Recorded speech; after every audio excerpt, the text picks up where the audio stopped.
Hello friends, मैं राहुल मुनीम आप सबका स्वागत करता हूं आपके यूट्यूब चैनल आर के क्लासेस पर। आज का हमारा टॉपिक है हाइब्रिडाइजेशन। आज हम देखेंगे कि हाइब्रिडाइजेशन क्या होता है और किसी भी मॉलिक्यूल या आयन का हाइब्रिडाइजेशन हम कैसे निकाल सकते हैं। तो देखिए, स्टार्ट करते हैं। हाइब्रिडाइजेशन हाइब्रिडाइजेशन एक हाइपोथेटिकल कंसेप्ट है और इसका हमको इंट्रोड्यूस क्यों करना पड़ा ये टॉपिक, वो हमें इसलिए इंट्रोड्यूस करना पड़ा कि किसी भी मॉलिक्यूल का अगर हमें स्ट्रक्चर समझाना है तो वो हम हाइब्रिडाइजेशन के बेसिस पर समझा सकते हैं। हाइब्रिडाइजेशन की अगर डेफिनेशन देखें या इसका मीनिंग देखें तो ये सिंपल सा मीनिंग इसका ये है कि एटॉमिक ऑर्बिटल्स जो होते हैं जिनका शेप डिफरेंट होता है और एनर्जी अप्रॉक्सीमेटली सेम होती है, वो मिक्स होते हैं और नए हाइब्रिड ऑर्बिटल्स बनाते हैं जो एक रेगुलर या एक फिक्स शेप में होते हैं। For example sp sp2 sp3 sp3d sp3d2 sp3d3 इसके अलावा भी हो सकते हैं जो कि कॉम्प्लेक्स में होते हैं, जैसा आपने देखा होगा dsp2 dsp3 d2sp3, या और भी अगर हम बात करें dp भी होता है, d3s, या कई बार इसको sd3 भी लिखा होता है, ये भी होते हैं। तो इसकी हम बात यहाँ नहीं करेंगे, ये कोऑर्डिनेशन केमिस्ट्री में आता है। अगर हम बात करें इनकी तो देखिए, हाइब्रिडाइजेशन का मीनिंग क्या था कि अगर हमें किसी भी मॉलिक्यूल के स्ट्रक्चर को समझाना है तो वहाँ पर हमने हाइब्रिडाइजेशन का हाइपोथेटिकल कंसेप्ट इंट्रोड्यूस किया। अब sp हाइब्रिडाइजेशन का मीनिंग क्या है कि एक एटम का एक s ऑर्बिटल और एक p ऑर्बिटल जो है मिक्स होता है और दो हाइब्रिड ऑर्बिटल बनाता है, जिसको हमने क्या कहा, sp हाइब्रिड ऑर्बिटल, और एक फिक्स ज्योमेट्री में होते हैं। इसके अगर हम ज्योमेट्री की बात करें, इधर मैं लिख देता हूँ n का मीनिंग क्या है, कितने एटॉमिक ऑर्बिटल पार्टिसिपेट करके हाइब्रिडाइजेशन कर रहे हैं या फिर कितने हाइब्रिड ऑर्बिटल फॉर्म्स हो रहे हैं। तो ये हो जाएगा 2 3 4 5 6 और 7। अब हम अगर स्ट्रक्चर की बात करें तो ये हाइब्रिडाइजेशन के बाद जब हाइब्रिड ऑर्बिटल्स फॉर्म होते हैं तो वो एक फिक्स ज्योमेट्री में होते हैं। तो अगर हम बात करें sp की तो ये आपके होगा लीनियर शेप में, sp2 होता है ट्राइगोनल प्लेनर, sp3 की बात करें तो टेट्राहेड्रल होता है, sp3d की बात करें तो ट्राइगोनल बाइपिरामिडल। ये थोड़ा सा डिफरेंट होता है शेप में, इसको हम डिटेल में बाद में देखेंगे। sp3d2 ऑक्टाहेड्रल, और ये होता है पेंटागोनल बाइपिरामिडल। तो यहाँ पर आपने ये देखा कि कोई भी हाइब्रिडाइजेशन होगा तो उसकी एक आइडियल स्ट्रक्चर होती है। तो देखिए, आइडियल स्ट्रक्चर का मतलब ये है कि वो किस फॉर्म में होगा। अगर मॉलिक्यूल के स्ट्रक्चर की बात करें तो वो आइडियल स्ट्रक्चर हो भी सकती है और नहीं भी हो सकती है, डिपेंड करेगा कि लोन पर प्रेजेंट है या नहीं, वो हम नेक्स्ट क्लासेस में देखेंगे। तो देखिए, यहाँ हमने देखा कि sp sp2 sp3 sp3d sp3d2 sp3d3 इनकी सबकी शेप आ गई linear, trigonal planar, tetrahedral, trigonal bipyramidal, octahedral, pentagonal bipyramidal. अब इसका कारण क्या है कि कितने एटॉमिक ऑर्बिटल पार्टिसिपेट कर रहे हैं और कौन कौन से पार्टिसिपेट कर रहे हैं, उस पर डिपेंड करता है कि स्ट्रक्चर क्या होगा। अब देखिए, लीनियर स्ट्रक्चर की मैं बात करूँ तो ये 1D है, मतलब एक ही डायमेंशन है। ट्राइगोनल प्लेनर की बात करूँ तो ये 2 डायमेंशन है, और टेट्राहेड्रल की बात करूँ तो ये 3 डायमेंशन है। इसका एक सिंपल सा मीनिंग ये है कि इसमें एक एक्सिस इन्वॉल्व है, इसमें 2 है और इसमें 3 है। अगर s ऑर्बिटल की बात करें तो स्फेरिकल शेप होता है जिसमें कोई डायरेक्शनल कैरेक्टर नहीं होता, जबकि p ऑर्बिटल्स की बात करें तो उसमें 3 तरह के होते हैं, px py और pz, मतलब डायरेक्शनल कैरेक्टर प्रेजेंट हैं। तो देखिए, यहाँ पर sp की बात करें तो एक s और pz, क्योंकि बाय डिफॉल्ट जो बॉन्ड एक्सिस है वो हम z एक्सिस लेते हैं। तो sp हाइब्रिड ऑर्बिटल्स किससे मिक्स होकर बन रहा है, s और pz से। इसी तरह अगर मैं बात करूँ sp2 की, ट्राइगोनल प्लेनर, मतलब 2 एक्सिस का हमारी ये प्लेन है, s px और py, ठीक है। यहाँ पर बात करेंगे s px और py। अगर हम बात करें sp3 टेट्राहेड्रल है तो 3 आपके एक्सिस का हमारी px py और pz, ठीक है। अब देखिए, sp3d की बात करें तो ट्राइगोनल बाइपिरामिडल है। तो यहाँ पर अगर हम बात करें तो ये होता है आपके s px py pz और dz स्क्वायर। कुछ एक्सेप्शन केस की अगर हम बात करें, वहां पर d जो है dz स्क्वायर की जगह dx square minus Y square काम आता है, वहां पर स्ट्रक्चर होती है स्क्वायर पिरामिडल, जो कि बहुत ही एक्सेप्शनल केस में होता है, ठीक है। sp3d2 ऑक्टाहेड्रल है, मतलब s px py pz dx square minus Y square और dz स्क्वायर। और sp3d3 की बात करें तो s px py pz dxy dyz और dxz ये ZX भी कह सकते हैं। तो यहाँ पर आपने देखा कि sp, sp2, sp3d, sp3d2, sp3d3 इन सब की मैंने आपको शेप्स बता दी, आइडियल शेप क्या होंगी और इसमें कौन कौन से एटॉमिक ऑर्बिटल पार्टिसिपेट कर रहे हैं और कितने हाइब्रिड ऑर्बिटल बनेंगे जितने एटॉमिक ऑर्बिटल पार्टिसिपेट करते हैं। मतलब इसमें 2 पार्टिसिपेट कर रहे हैं, एक s और एक p, और क्या बन रहा है 2 sp हाइब्रिड ऑर्बिटल्स। और वो जो 2 sp हाइब्रिड ऑर्बिटल है वो किस फॉर्म में है, लीनियर फॉर्म में। ठीक है, तो अब हम देखते हैं कि किसी भी मॉलिक्यूल जो है उसमें हाइब्रिडेशन अगर हमें निकालना है कि किसी मॉलिक्यूल के सेंट्रल एटम का हाइब्रिडेशन क्या है तो हम कैसे निकालेंगे। तो देखिए मैं स्टार्ट करता हूँ।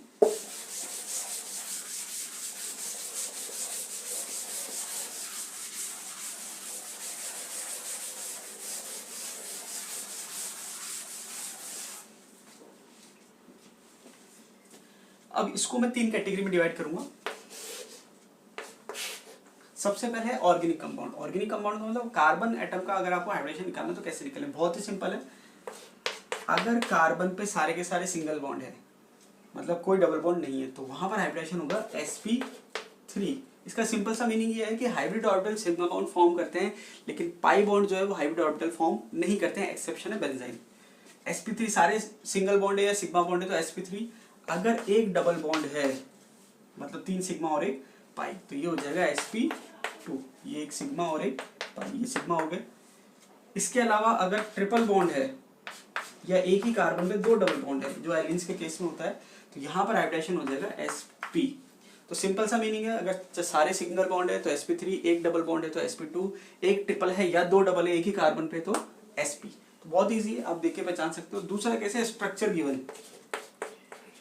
स्ट्रक्चर गिवन का मतलब क्या है, अगर सेंट्रल एटम जिसका आपको हाइब्रिडेशन निकालना है उसकी स्ट्रक्चर आपको दे रखी है तो आप डायरेक्टली हाइब्रिडेशन निकाल सकते हैं। कैसे, मैं आपको पहले एग्जांपल से समझाता हूँ। जैसे मैंने एग्जांपल ले लिया अमोनिया का, तो यहाँ पर सिंपल सा फॉर्मूला है number of sigma bond plus lone pair.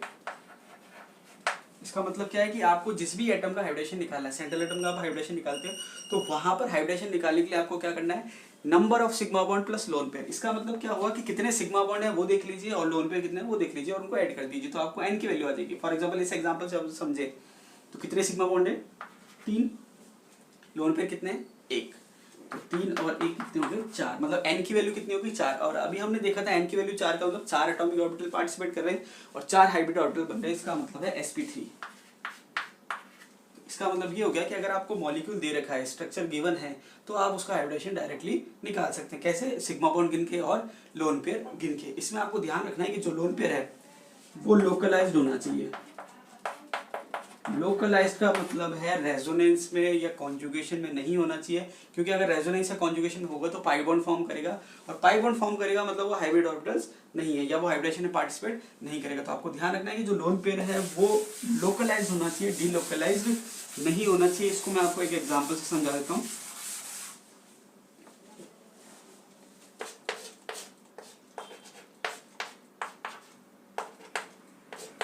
अब देखिए यहाँ पर आप देखेंगे तो अगर फॉर्मूले जो अभी मैंने आपको बताया है number of sigma bond plus lone pair, तो आपको क्या लगेगा 1 2 3 सिग्मा बॉन्ड है और एक लोन पेयर है, 4 का मतलब sp3, जबकि ऐसा नहीं है। यहाँ पर आपके सिग्मा बॉन्ड तो 3 है लेकिन ये लोन पेयर जो है वो डीलोकलाइज्ड है।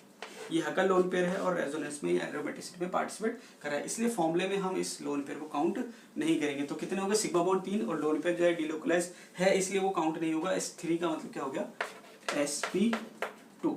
इसी कंसेप्ट पे एक क्वेश्चन है जो एग्जाम में कई बार आता है, जिससे आप से पूछते हैं, वो NCH3 का होल थ्राइस और NSiH3 का होल थ्राइस, दोनों का हाइब्रिडेशन पूछते हैं। तो देखिए इस केस में और इस केस में क्या डिफरेंस है, इस केस में नाइट्रोजन जो है 3CH3 से जुड़ा हुआ है, ठीक है, और इस केस में SiCH से जुड़ा। तो इससे दोनों में डिफरेंस क्या हुआ,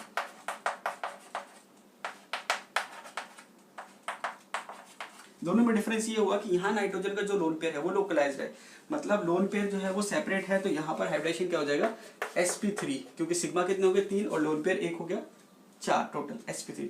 इस केस में क्या है, यहाँ पर सिलिकॉन जो है इसके पास एम्प्टी डी ऑर्बिटल प्रेजेंट है। क्या प्रेजेंट है, एम्प्टी डी ऑर्बिटल प्रेजेंट है, और एम्प्टी डी ऑर्बिटल प्रेजेंट होने की वजह से जो नाइट्रोजन है उसका लोन पेयर जो है वो बैक बॉन्डिंग या कोऑर्डिनेट बॉन्ड के थ्रू हम क्या करते हैं, सिलिकॉन को वो दे देता है। इसका मतलब नाइट्रोजन का जो लोन पेयर है वो डीलोकलाइज है सिलिकॉन पे, इसलिए इसका जो हाइब्रिडाइजेशन होगा वो क्या हो जाएगा, sp2, और इसके स्ट्रक्चर हो जाएगा ट्राइगोनल प्लेनर। एग्जाम में कई बार पूछा जा चुका है, नेटवर्क गेट में इंपॉर्टेंट एग्जाम्पल है, तो इस कंसेप्ट से आपको ये एग्जाम्पल क्लियर हो जाएगा। तो यहाँ पर इसका लोन पेयर फ्री है तो ये आसानी से दे सकता है, तो इसमें लुईस बेस है, ये बेसिक टेंडेंसी ज़्यादा है, और यहाँ इसका लोन पेयर काम आ गया है या इन्वॉल्व हो गया है पाई बॉन्डिंग में या बैक बॉन्डिंग में, तो यहाँ पर इसकी बेसिसिटी क्या हो जाती है, कम हो जाती है। नेक्स्ट जो हमको लास्ट कैटेगरी देखनी है वो है स्ट्रक्चर नॉट गिवन। जब स्ट्रक्चर नहीं दे रखा है तब आप कैसे निकालेंगे, देखिए मैं लिख देता हूँ structure not given, structure not given. अब देखिए स्ट्रक्चर अगर नहीं दे रखा है, केवल फॉर्मूला दे रखा है मॉलिक्यूल या आयन का, तो हमको कैसे निकालना है, तो उसके लिए हम एक फॉर्मूला देखते हैं, n equals to v plus m plus a minus c divided by 2। अब देखिए ये जो फॉर्मूला है देखने में सिंपल सा लग रहा है, लेकिन हमें पता नहीं कि ये v क्या है, m क्या है, a क्या है, तो मैं आपको समझाता हूँ। यहाँ पर v जो है वो है वैलेंस इलेक्ट्रॉन, वैलेंस इलेक्ट्रॉन की संख्या, number of valence electron on central atom, जो सेंट्रल एटम है उसमें वैलेंस इलेक्ट्रॉन की संख्या कितनी है। मैं अभी आपको एग्जांपल सॉल्व करूंगा तो आपको क्लियर हो जाएगा। V का मतलब है valence electron on central atom. इसके बाद आता है M का मतलब क्या है, देखिए M का मतलब है नंबर ऑफ यूनिवेलेंट एटम और group attach to central atom. Central atom से यूनिवेलेंट एटम या ग्रुप कितने अटैच है उसकी संख्या M हो जाएगा। अब देखिए मैं आपको एग्जांपल करवाऊंगा तो आपको समझ आ जाएगा इसका मतलब क्या है। ए का मतलब है एनायन, चार्ज ऑन एनायन, ए का मतलब क्या है, चार्ज ऑन एनायन। तो देखिए एनायन पे जो चार्ज होता है वो नेगेटिव चार्ज होता है, तो यहाँ पर प्लस है, इसका मतलब अगर माइनस चार्ज है तो प्लस करना है, और सी का मतलब है कैटायनिक चार्ज, कैटायनिक चार्ज मतलब पॉजिटिव चार्ज, अगर प्लस चार्ज है तो माइनस करना है डिवाइडेड बाय 2। इसका मतलब ये हुआ कि अगर आपको कोई भी मॉलिक्यूल या आयन दे रखा है तो वहां पर आप इस फॉर्मूले से n की वैल्यू निकाल सकते हो, और n की वैल्यू का मतलब क्या है, हाइब्रिडाइजेशन आप निकाल सकते हो। कैसे, कोई भी मॉलिक्यूल दे रखा है तो उसको हम फॉर्मूले में पुट करेंगे और हमारा आंसर निकालेंगे। लेकिन एग्जांपल लिख देता हूँ, CH4 PCl5 SF6 XeF4 XeOF4, काफी सारे एग्जाम्पल है, और भी एग्जाम्पल है, I3 माइनस, कोई लिमिट नहीं है एग्जाम्पल की, जितनी प्रैक्टिस करो कम है, वो आप करते रहना। मैं आपको एक एक करके एग्जाम्पल समझाऊंगा, और अगर आपको कोई ऐसा एग्जाम्पल है जो आपसे सॉल्व नहीं हो रहा तो आप कमेंट बॉक्स में मुझसे पूछ सकते हैं। देखिए यहाँ हम स्टार्ट करते हैं n। अब इसमें एक चीज ध्यान रखना है, मैंने यहाँ पर कहा है यूनिवेलेंट, तो देखिए ऑक्सीजन अगर है सराउंडिंग एटम में तो वो यूनिवेलेंट नहीं है, तो आप ध्यान रखना कि ऑक्सीजन को काउंट नहीं करना है। अब एक एक करके शुरू करते हैं CH4। तो देखिए CH4 की अगर मैं बात करूँ तो सेंट्रल एटम क्या है यहाँ पर, कार्बन। इससे पहले मैं आपको एक चीज और बता देता हूँ कि अगर आपको वैलेंस इलेक्ट्रॉन निकालने हैं, वैसे तो आप सब जानते हैं, फिर भी मैं आपको बताता हूँ,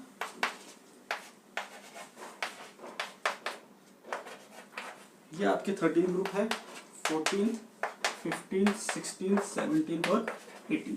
तो अगर आपके 13 ग्रुप है, इसका मतलब वैलेंस इलेक्ट्रॉन कितने हैं, 3, 14 थे तो 4, 15 थे तो 5, 6, 7 और 8। इससे आपको ये पता चल गया कि अगर सेंट्रल एटम बोरोन फैमिली का है तो आपके वैलेंस इलेक्ट्रॉन कितने होंगे, 3, कार्बन फैमिली का है तो 4, नाइट्रोजन फैमिली का है तो 5, ऑक्सीजन फैमिली का है तो 6, हेलोजन फैमिली का है तो 7 और नोबल गैस है तो 8। तो ये अगर आपको कोई भी सेंट्रल एटम देख के पता चल जाएगा कि कौन सा एटम कौन सी फैमिली का है, और आप सब जानते हैं।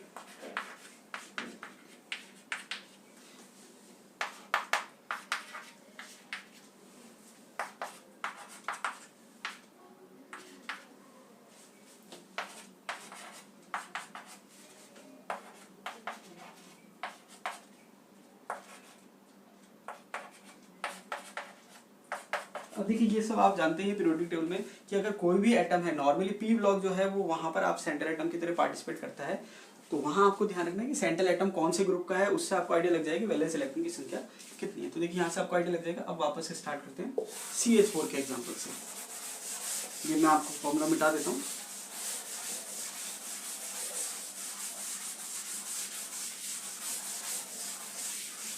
अब देखिए CH4 के एग्जाम्पल की बात करें तो N, यहाँ पर सेंट्रल एटम क्या है, कार्बन। कार्बन की अगर बात करें तो वैलेंस इलेक्ट्रॉन की संख्या कितनी है, 4, ठीक है। NH2 कॉन्फ़िगरेशन होता है 4। अब देखिए यूनिवेलेंट सराउंडिंग एटम कितने हैं, हाइब्रिडेशन, हाइड्रोजन आपको कितने दिख रहे हैं, 4। हाइड्रोजन की वैलेंसी 1 होती है, +4, कोई चार्ज नहीं है, डिवाइडेड बाय 2, तो ये आ जाएगा 4, 4 आ जाएगा, मतलब sp3। इसका मतलब ये हो गया कि मीथेन का जो हाइब्रिडेशन होता है वो sp3 होता है। लेकिन ध्यान रखना इसका स्ट्रक्चर टेट्राहेड्रल हो ऐसा जरूरी नहीं है, डिपेंड करेगा लोन पे प्रेजेंट है या नहीं है, वो हम नेक्स्ट क्लासेस में देखेंगे। इसके बाद दूसरा एग्जांपल लेते हैं PCl5। फॉस्फोरस जो है 15 ग्रुप में आता है। देखिए वैलेंस इलेक्ट्रॉन हो गए 5 प्लस यूनिवैलेंट एटम क्या है, हेलोजन की वैलेंसी 1 होती है, 5 हो गए, divided by 2 equals to 5 sp3। तो आपने देखा है कि इस फॉर्मूले से हम बहुत ही आसानी से जो है हाइब्रिडेशन निकाल सकते हैं। नेक्स्ट एग्जांपल है SF6। सल्फर है ऑक्सीजन फैमिली में 6 प्लस फ्लोरीन कितने 6, इसका मतलब यूनिवैलेंट कितने 6 डिवाइडेड बाय 2 इक्वल्स टू 6, मतलब sp3d2। इस तरह से आप किसी भी मॉलिक्यूल या आयन का हाइब्रिडेशन आसानी से निकाल सकते हैं। नेक्स्ट हम देखते हैं एग्जांपल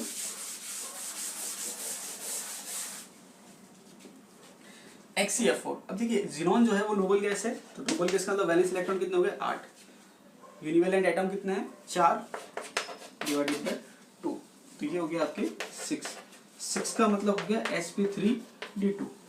देखिए यहाँ पर HCl4 जो है उसका हाइब्रिडेशन क्या है sp3d2, लेकिन इसकी स्ट्रक्चर जो है ऑक्टाहेड्रल नहीं होती क्योंकि इसमें लोन पेयर प्रेजेंट है, ठीक है, वो हम नेक्स्ट क्लास में देख लेंगे।